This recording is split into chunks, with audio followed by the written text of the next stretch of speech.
હું આમ આદમી પાર્ટી રાજકોટ શહેર પ્રમુખ દિનેશ જોશી।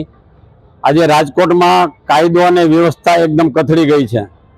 પ્રજા સામે સિંધમ અને ગુનેગારોની સામે ચિંગમ બનતી રાજકોટની પોલીસને કહેવા માંગુ છું કે તમે કાયદા અને વ્યવસ્થા જાળવી નથી શકતા અને રાત્રિ બજાર બંધ કરાવવા નીકળ્યા છો। શું રાત્રિ બજાર બંધ કરાવવાથી તમે ગેરંટી આપો છો કે ગુનો નહીં બને?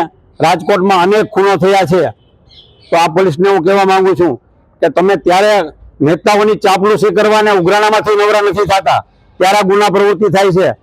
અને રાત્રે માણસો જ્યારે 8-9 વાગે ઘરે પહોંચે, બહાર ફરવા નીકળ્યા હોય, નાસ્તા પાણી કરતા હોય, તો એ લોકોને ત્યાંથી મારી અને કાઢે છે અને પોતાનો ભય ફેલાવે છે પોલીસ।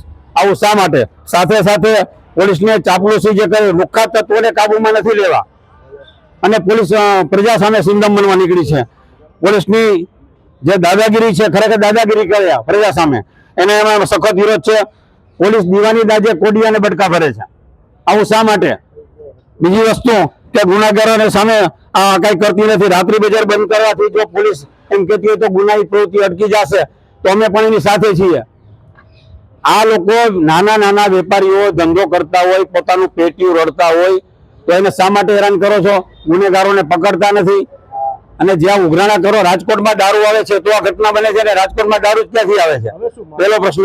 અમારી માંગણી એવી છે કે રાત્રિ બજાર જે છે 11 પછી લોકો રાત્રે 12-12 સુધી રહેતા વેપારીને, નાના વેપારીને ધંધો કરવા દો, એનું પેટી ઓળતા હોય અને એને ખોટી હેરાન ન કરો। તમારે જેને ખરેખર પકડવાના છે, જેની સામે ગુનો જે દાખલ કરવાનો છે, એની બદલે ત્યાં તમે વહીવટ કરી જે કઈ પતાવી લેતા હો, રાજકોટમાં છરીઓ ઉડે, બંદૂકોની ભડાકા થાય।